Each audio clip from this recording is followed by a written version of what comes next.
recording? You are?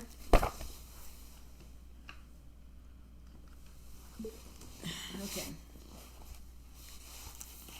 So we are talking about the identity of a Kundalini teacher, and you've really missed some gems because you weren't here. So we're going to record this part so you can participate in some of it, okay? All right. That was kind of mean. Okay. I apologize. The teacher, we're talking about page 278. A teacher is a teacher. What is a teacher? What does that mean even? Is it a destiny? Do you have a calling? I feel like it was for me. I could feel the difference.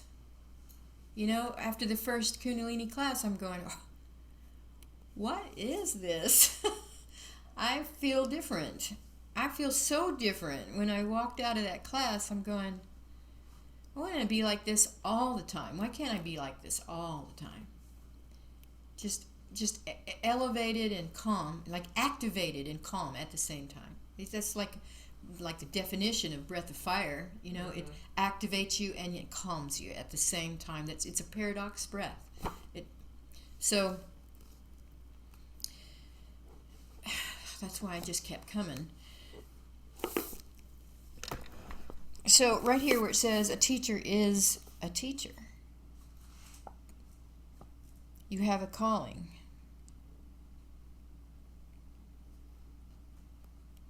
It's like a blueprint that's laid out there and you recognize it. And you go, I know that place. I know that person. That's me.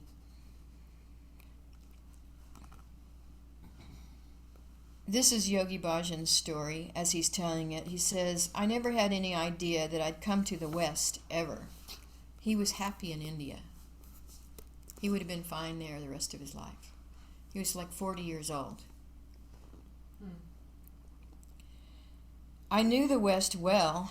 When you work in customs, you get to know the people and the culture so well because everybody comes to you. So why go to anyone else? But it was in my horoscope that one day I would go to the West. His astrology showed him that I would do this and that, and I'd become this and that. And I used to joke about it, and sometimes I'd tell my wife, the day is coming when I have to lecture to Westerners. She would say, how will that happen? And I'd say, I'll go to Palam Airport, and all the planes will get tied in, so all these people will be in the transit lounge, and I'll sit at the bar and give them some lecture to calm them down. Isn't that what it means? And she would say, well, it kind of looks like it. I would say, that's the only way I can sit on a hot plate and teach these Westerners. What else am I going to teach? They're not going to come to the Himalayas to learn yoga from me, and I'm not going to go to some academy to lecture. I'm a uniformed officer, customs officer. So that's how we used to talk. And believe me or not, it became exactly true. In a canyon in New Mexico, they made a big mound of earth and stones and put a blanket on it and made a seat for me to sit. And I taught my first class, and it was exactly on that day, exactly 12 hours difference, not 1 second off. It happened. I had faced a choice, either go and teach the Russian parapsychology, endurance, intuition, and all that, and I didn't want to do that. So I called a Canadian friend and said, I'm in trouble. The government's going to do this to me, and I don't want to go. And he said, resign and go to Canada. So he made all the arrangements, and I came to Canada to become a good professor. The person who is sponsoring me, though, had a car accident. I was left with nothing. That's why there was no one to pick him up. And I didn't even have shoes. I had glued paper together and put string around it to wear in the 45-degree minus centigrade temperature in Toronto. Cold like death, but I used to sing this song. One day the day shall come when all the glory shall be thine. People shall say, it's yours, but I shall deny, not mine. When you're a teacher, you just sit there. You become the hub, and everything comes to you. I had a lot of people have tried to become teachers, and I didn't see them going anywhere. Let God try it for you, and you just deliver. When labor pains come, delivery's not far away, and that's the law. Nobody can deny it. That's the way the world happens. Then that's the way delivery happens. And that's the way we are all born. And when that itch comes to be a teacher, you just become it. When the itch is there to be a teacher, don't goof. Just become. That's it. Don't look left, don't look right, don't look up or down. Just become so. And he's basically telling you to follow your intuition. As a teacher, how do you know who your students are? You never have to know. Students always know where their teacher is. The teacher doesn't know where their students are. They come, and when a teacher will appear, students will appear.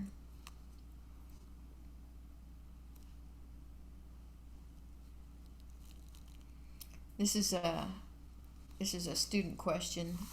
We're into where the student asks, can you discuss some ways to uplift people? And he says, keep up and uplift. What more than that do you want to know? Be impersonally personal. When you do impersonal things personally, it's very uplifting. You have to understand. Bij mantra, Sarab Kogyan. In the very seed, everybody has the knowledge. A student always knows whether you are talking personally or talking personally for that person's purpose. If that's a personal purpose. This is hard to follow here. I'm just going to skip over that. Talk personal things impersonally, and you'll serve the purpose. Do you know what we're talking about? Personal things impersonally. Well, it's like with an attachment. Yeah. Yeah. So you're not getting into their business. Right. You know, it's the boundaries. Boundaries. It's showing a boundary where maybe they're asking you about a husband and wife issues or something. Yeah. You know, maybe their sex life, or maybe they can't go to the bathroom. That's very, very personal, right? And so if you can speak to them in a way, well, I've seen this with other people. You know, Yeah. this has worked well for someone else that I know. That's being impersonal, Mm-hmm. and yet it's for something that's very personal, and that's what he's encouraging us to do, because they will ask us very personal questions, too, and you have to you can't really just be your best buds with your students. Yeah. You know, there is a boundary there. Even though you love them, you know, it's a wider kind of love. It's very a universal, broad love. You know.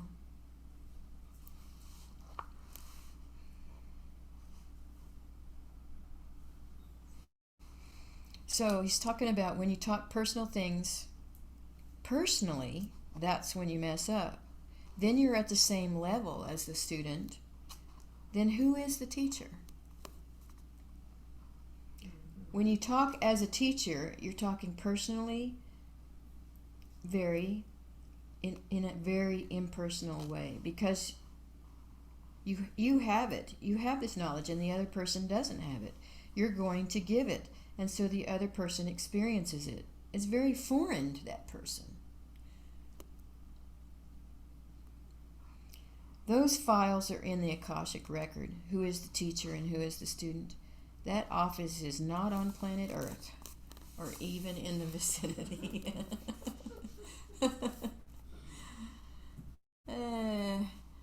Can you explain the difference between instructors, practitioners, and masters? These are like levels. Okay. Instructors are those trying to find the experience. Okay. Practitioners are those who have the experience and are instructing. Are you with me there? Okay. The masters are those who know it and do very little. You must understand a master will become personally involved very little in very rare promises which are done in the heavens to be executed on earth. He normally doesn't get involved. and you'll find him in very ambiguous and talking in parables because he cannot interfere directly. Because you must understand, for a master there is fate and destiny standing side by side. We just had some of that talk. On which the life of the student runs.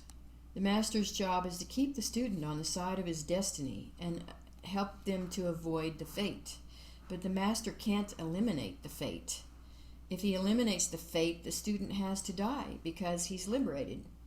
Liberated means drop the body, and it's a 1-second job. All he has to say is fate fall apart, and the person is liberated.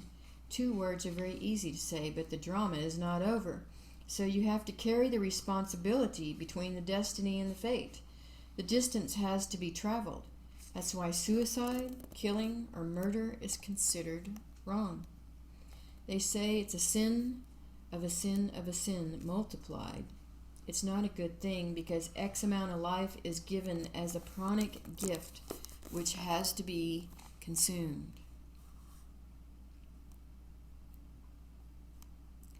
I was telling you about Daryl when he was he was already 3 months into the diagnosis of the brain cancer, and he knew that the doctor might be right, telling him he had 4 months to live.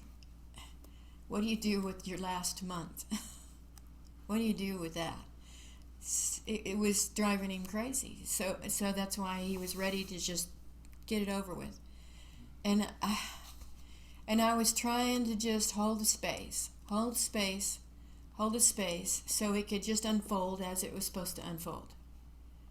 And that's a teacher's job.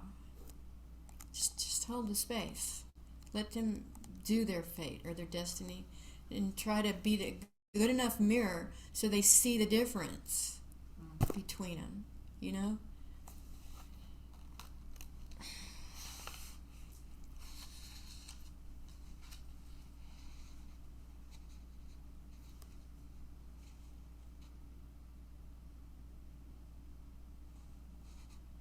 Just keep up and carry the basket. That's this bottom right-hand corner.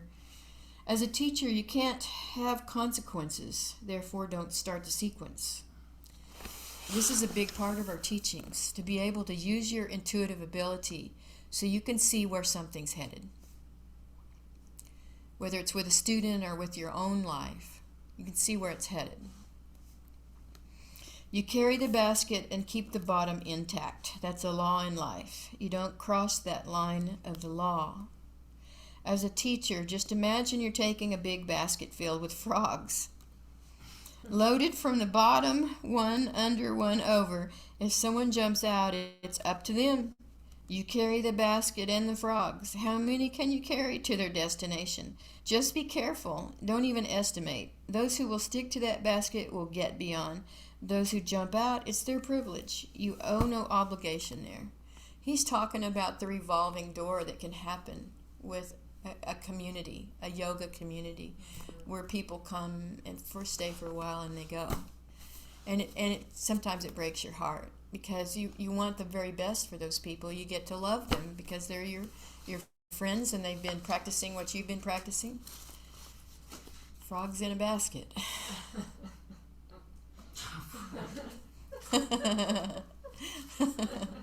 Isn't that a funny way to describe that? Well, it's the Scots, a frog in a basket. Carrying them to their destiny. Yeah. It's their choice to jump out if they want to jump out.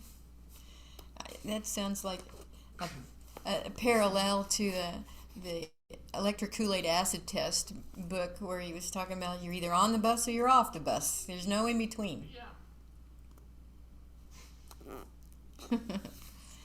He says, one day I got very mad. I said, people have destiny. They have to go to their destiny. Destiny, where are you? Destiny stood up and said, what? And alongside him stood the fate. And fate said, what is it, Yogi-ji? What's wrong with me? You don't like me? Me and destiny are sisters. You can't separate us. Don't even try. What she loses, I gain. Let's play the game. So don't worry about those who leave. You always think students are your investment, and absolutely not. It's your karma. It's a privilege to teach. It's not a right. It's the highest honor. You teach irrespective of who knows you are a teacher or not, or who pays you respect or not. It doesn't matter. It's none of your business. Does the sun ask how much income tax did you pay last year? That's how much heat I'll give you? No. The sun shines on the poor and the rich and the good and the bad, all equally. That's the law.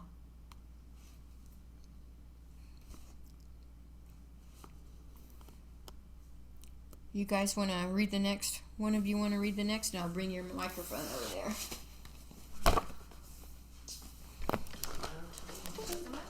I'll read it. Okay.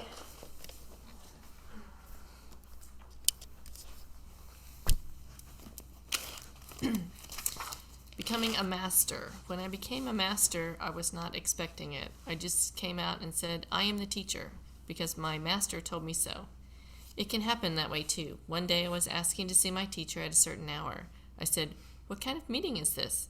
He said, it is an audience. I said, uh-oh, it must be something terrible, because you were only granted an audience after 12 years, and I had mine just a few hours ago. I said, oh, God's will prevail. He said, what do you expect? I said, something really unbelievably heavy. So the next day I went and bowed and sat before my teacher. I sat and sat. Finally he opened his eyes and he said, Bajan, so far the heavens have told me truth, shall always tell me the truth, and heavens shall know the truth. I knew he said those phrases when he wanted me to do something unbearable. So in my mind I was saying, Waheguru, Waheguru, Waheguru. I said to myself, today, Mr. Yogi Baba, it's trouble direct and complete. But I just kept my mouth shut. All I said was, yes, my sir, yes, my sir, yes, my sir. Finally he said, well, you are the master now with one condition. I said, uh-oh, what is that condition? He said, you shall not live in this land, but in another land. You shall not come to see me because I shall live a very ugly, You shall not come to see me because I shall live a very ugly and dirty life to which you shall not be a part. You will not come and see me for my blessings or for my audience. Clear? I said, yes, sir. I was in the habit of saying yes, sir, to everything. So I came out, and everyone who was standing there asked, what happened? I said, he declared me a master. They said, what does that mean? I said, I am the master. That's it. He said so. I'll hear it. That's it. Nothing else happened. That was, I'm blanking on his teacher's name.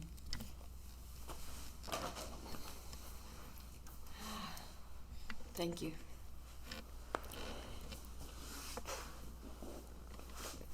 That was when his teacher moved back up into the mountains. And he knew that Yogi Bhajan was going to head to the west soon. So he went ahead and made him the teacher.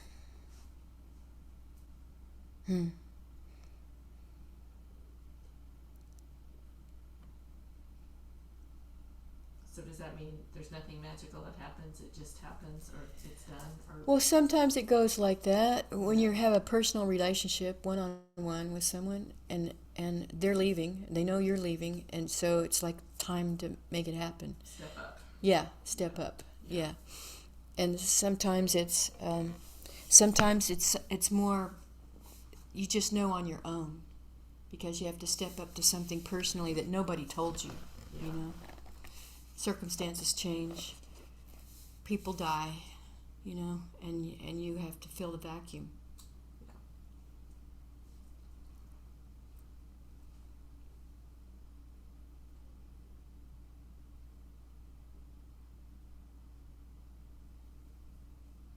There's a little piece about obeying the rules next, and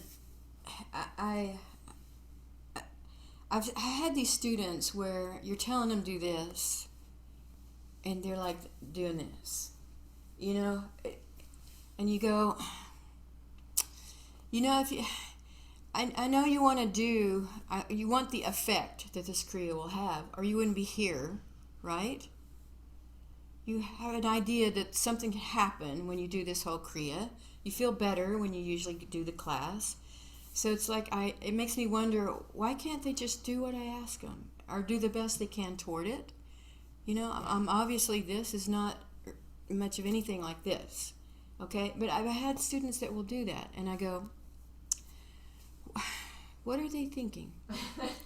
So it's like the basket of frogs. You're just carrying them across and let them do what they'll do. But With the special needs. yes, I guess so. Another way of putting that is I have special needs frogs. Maybe they think they're doing this when they're really doing Some this. people can be so out of touch with their body they don't even know what direction they can't tell if they're I couldn't make my body do what I wanted it Yeah. to for a while. yeah. Remember, I would want to point my finger and I couldn't make it do it. Yeah.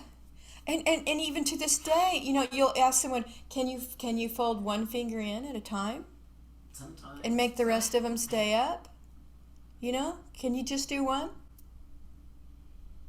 Some people can't do that at all. Oh, I can't. Not at all. I know there were times when I first started Kundalini, I couldn't move my fingers separately toward, especially the little ones, and then keep the rest of them up. It's still hard for the little finger. This one's hard. And yeah. Oh my god. Yes.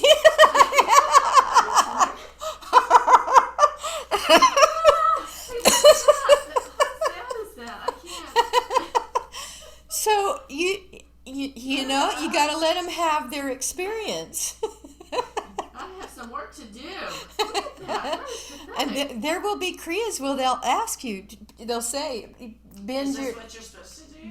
bend your little finger down into the mound of the palm. Keep the rest of them up. Keep the rest of them up. Or are you just supposed to be doing the digit? But see, I have to remember. One digit. Keep the rest of them up. Yeah. But see, I used to play the instruments, so that. Yeah. So you had some practice with I that, had a disadvantage. and that had I did too. yes, Look at me. yes, you did. I did. Oh my god. I can feel it's really tight through my right here. Yeah, through your wrist. Yeah. Yeah, so you are seeing that is something when you look at the meridian that you're I'm affecting. horrified. Okay. We're talking about the first finger, right? Yeah. Large intestine. Okay. Large intestine starts on the first finger. So there might be things that you have to let go of.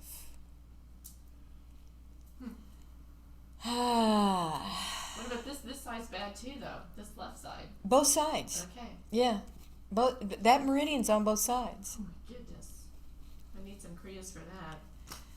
Well, that's why we're doing this. We're looking at things that you wouldn't look at normally. So if you were teaching me, you would be like, "Good Lord, look at that woman." There. She can't get her- I'd be saying, Something wrong over there? what meridian is that? Yes. And then what does that meridian do? Yeah. It's my thumb. But the point was, we're looking at for Western. I just scared myself. Deer in the headlights. For Westerners, obedience is a kind of slavery. That's what we're talking about here. Actually, it's not when your body won't obey you. That's a different kind of obedience. When your body won't obey you, we're all working with that one. Yeah. I can only step so high, so fast. But he's talking about a kind of mental obedience. For Westerners, obedience is a kind of slavery, a kind of hassle, a kind of out of your planned day. For Easterners, obeying the impossible is a test of our wisdom. Yogi Bhajan was famous for handing out impossible tasks. Okay, his teacher did that to him. He put him in a tree for 3 days. Remember? Yeah. Okay, so he was testing him to see, you got the grit to do this, and so yeah, it's a test of our wisdom, our endurance, our grit, our virtue, our accomplishment, our achievement, a chance of grace. It's just to prove to myself that I've done something. It's an elevating experience. Do you understand that I was a son? This is Yogi Bhajan talking. I was a son of a great man, and I was a great man myself, yet when my teacher told me, how fast can you climb that tree, I climbed right up. And he said, stay there till I come back, and he came back 3 days later. Now just understand what you can do and what you can't do for 3 days and 3 nights straight up in a tree. When he came back, he said, hey, you have survived. Come down, let's go. He never cared how it was, how I did, and what happened to me. He didn't say, you must have been miserable. I'm sorry I did it. I didn't come, and there were no apologies. Nothing. He said, oh, you survived. Come down, let's go. And so I came down and went. But I learned in those 3 days more than I would have learned in 100 years. First it was horrible, and then it was terrible, and then it was miserable, and then it became fun. Do you have to obey if your teacher asks you to do something? No, of course not. Of course not. Nobody's after your blood, but remember, a thing asked shall never be repeated. It's like a moment in time. Nobody's lucky enough to be asked to do the thing the second time. That's my experience. Normally, the circumstance occurs as an interaction between you and your teacher. They'll demand something of you, which in their judgment is for your benefit at the time. So if you're standing before a judgment at that time, it shall never be repeated. Either you can accept it on that day or you can deny it. That's your choice. Have the experience or not. So that's not just for you obeying a teacher. Say like Satinder or Kartapurk, if they said, it really benefits you to do 2.5 hours of long Ekankars. It's daunting to think about doing something like that for 40 days, And in our training, we're doing something much smaller for 40 days. But as you get deeper into this and you want more, you want a deeper experience, you want to really experience infinity truly, then it will come to that. 2.5 hours of some meditation that you maybe haven't done before. So people they have doubts that they can do it. So you just do your best. You climb the tree, figure it out, and you do it.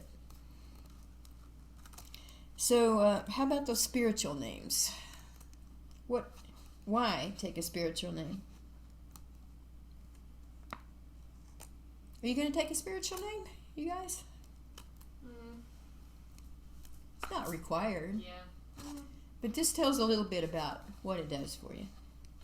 Your spiritual name identifies your designated destiny, your heavenly identity. That's all it is. You may or may not live up to it, but it's your guiding force. And it's a prayer. When someone calls me Yogi-ji, it means one who's united with a greater soul. When someone calls me Bhajan, it means a divine song. And if someone calls me Harbhajan Singh, it means the lion who sings the divine song. It's a prayer in a person's name. It's a calling. And what is a prayer? It's a calling. You answer the calling and you get uplifted. It's a plus. And it's also a way to get other people's blessings. Every time they call your name, they're giving you a blessing. I did change my name. I did end up changing my name after all this time. I had the name Ranbir when I first went to 3HO, and it means battle courage. And I thought, okay, battle courage, that's a good warrior woman name. I can do it. Roll up my sleeves. I can do it. And at that time I was running that business that was going all over the country, doing art shows and fairs and festivals, and it was arduous. It was very Shakti, very lot of energy, and so that was a good name for me, Ranbir. But when Daryl passed away, the whole battle had changed for more than a year to save him, to battle the cancer, and I lost. I felt like I should have done more. I was so sick of battle courage, I was thinking, is that me? I don't know if that's me. And so I asked them for another name. And they gave me Agyapal. So I was asking him, well, what is Agiapal? What's that mean? At the time, my name was Gwen Patricia Ingram. Ingram was Daryl's name. And I loved his family, still do. But after he passed, it was like that wasn't me anymore. That was somebody else because I can't go back home, and I'm not that person. So Agyapal means Gya. You know Gyan Mudra, wisdom. Agya is beyond wisdom. And Paul is like, you know, it in English, the root of pal is your friend. Palliative care is also the dead, right? So it's like Agya Paul, it's like wisdom from the dead, is what it seemed like to me. But they described it more as wisdom from the saints. You know, it's like the Society of Saints, hanging out with the Society of Saints. And I thought, that's a good name. And maybe it could be a surname, my family name. You know, I'm not going to go back to my maiden name of Gay from way back. So I thought, well, my mother is pretty intuitive, and she gave me that name Gwen, which means white, which when you look at what is a white light, all the colors in the whole spectrum are in the white light. Everything is in the white light. So that's a good spiritual name. And it came from my mother.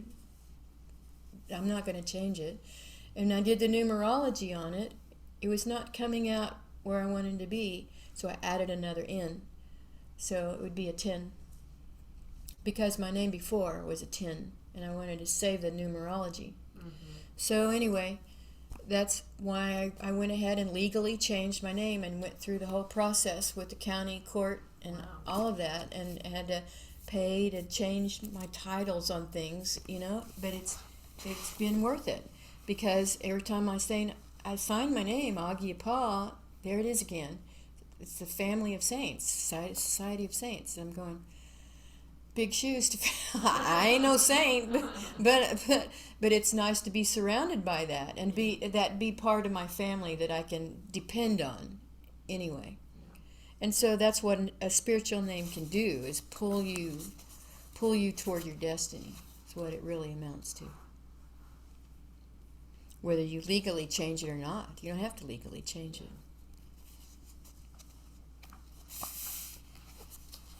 So the next part, and these are all things that are aspects of teachers, you know.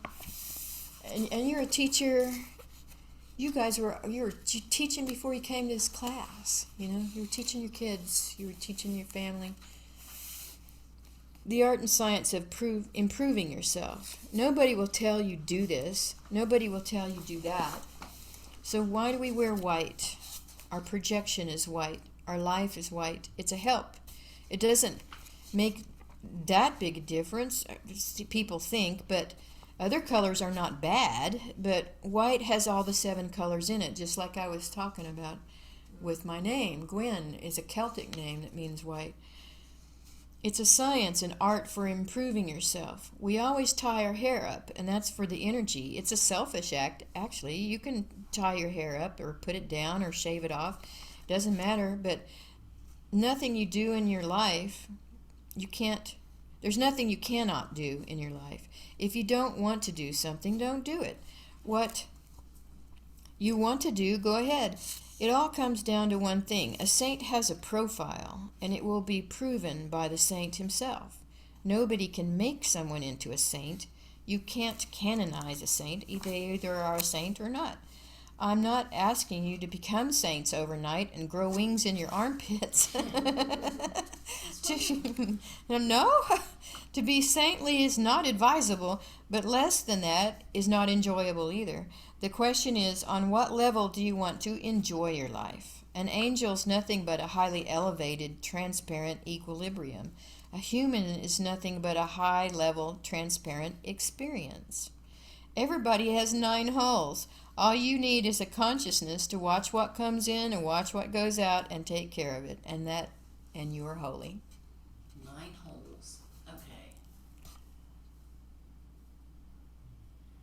Okay. You're counting them up. 1, 2, 3, 4, 5, 6, Missing 7. two. Tear ducts. Oh. 2 nostrils. Well, your eyes. Mm-hmm. Wait, eyes. 1, 2, 3, 4, Two, 5, 6, 7 on your head. 6.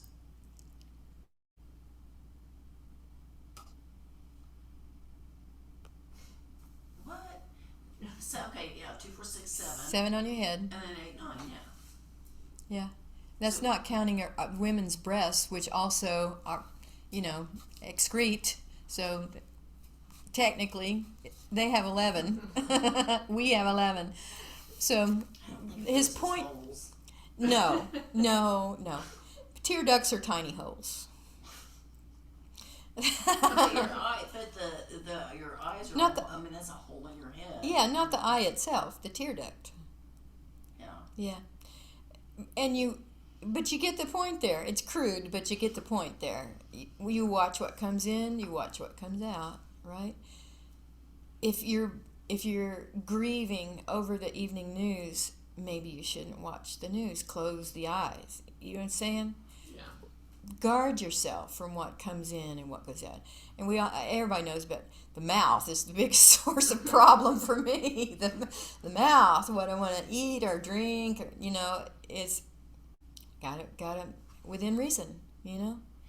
Watch what comes in, watch what goes out. He has said this in lecture after lecture after lecture.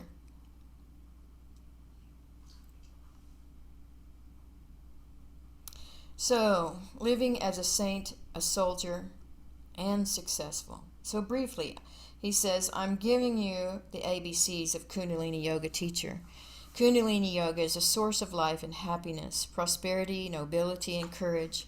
It's effective, it's practical, it does change a person. But there's a little trouble. It widens your scope.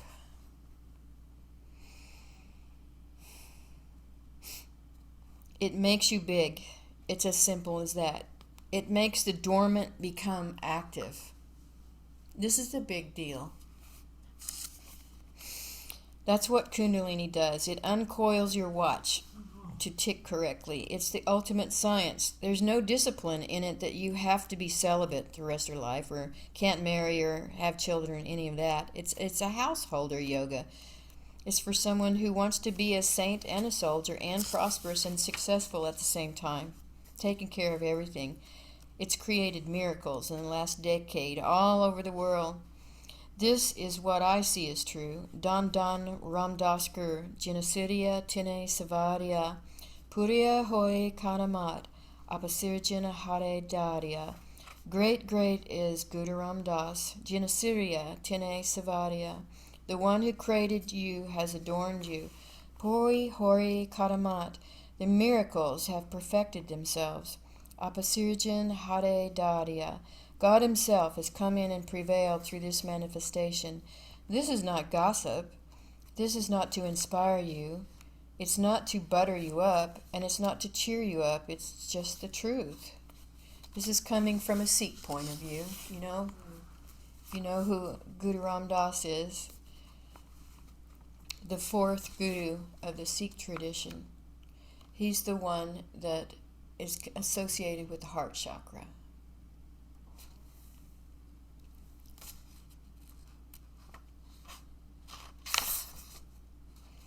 So we're about to get into the summary here. Our hope is that by the end of this course, you'll be able to safely and effectively lead a class of healthy adult students through Kundalini Yoga class. And through this Level 1 course, we'll give you the status of instructor. And you'll find that the dynamic of teacher-student relationships will be in play between you and the student, even in your very first class. They will see you as a spiritual teacher, and you may well be asked to counsel or advise students right away. And as you progress through the Level 2 and 3 teacher trainings, you'll become more and more comfortable holding the space of a spiritual teacher. Ultimately, we want to help people remember and reconnect with their spirit, their own higher self, and you could play an important role in this journey. And it really, this is really non-denominational here,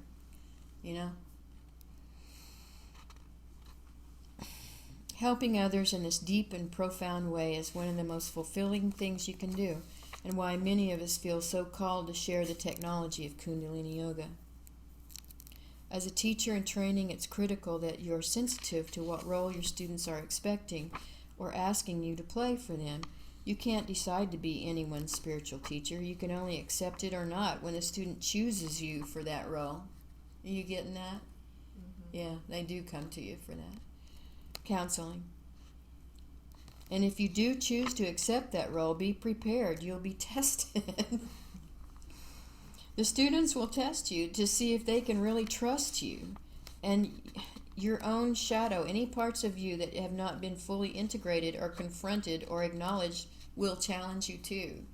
We do a lot of shadow work with authentic relationships, second level, where you dig into the psychology of the negative stuff about yourself that you don't like, that you want to do something with or turn it into a positive in some way and still own it, There's a reason why it's there.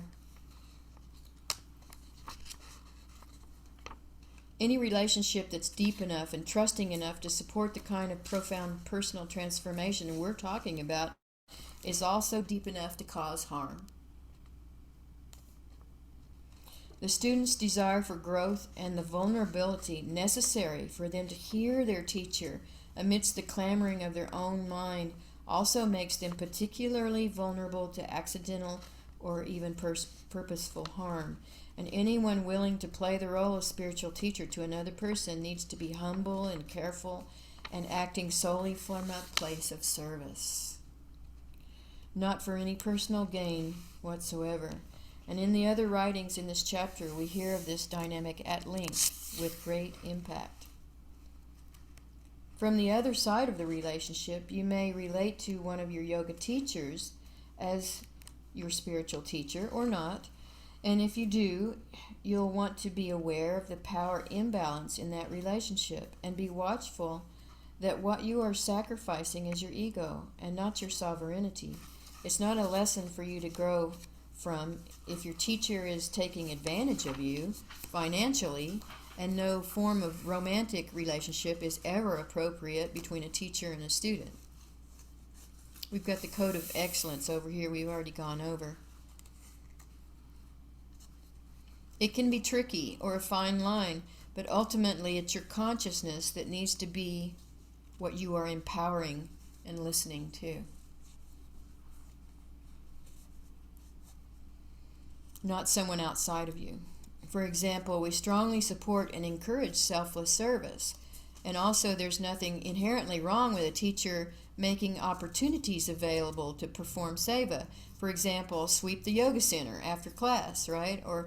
But those same seva opportunities could shift into expectations or even coercions. And we don't support abuses of power. And any student always has the right to say no. To set oneself up for the best chance of success for student, it'd be good to realize we're on a journey of self-discovery.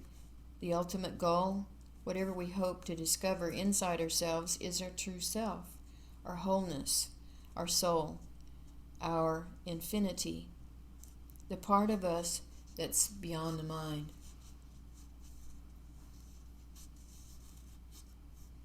So we'll go down here to the summary. The role of a teacher is unique, where you can stand up with 100% neutrality and love and compassion for the highest self of another human being.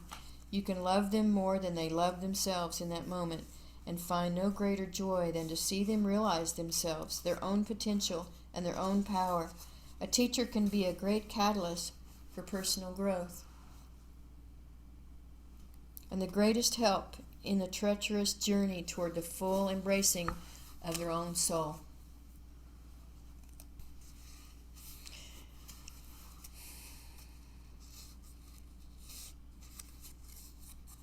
Standing up for a person's highest potential against any and all pressure of their ego can bring a tremendous satisfaction, but it also comes with the risk of falling prey to our own shadow and ego. Student-teacher relationships can be ultimately rewarding for both parties. but it needs to be entered into with eyes and hearts wide open. All right, so we'll stop right there.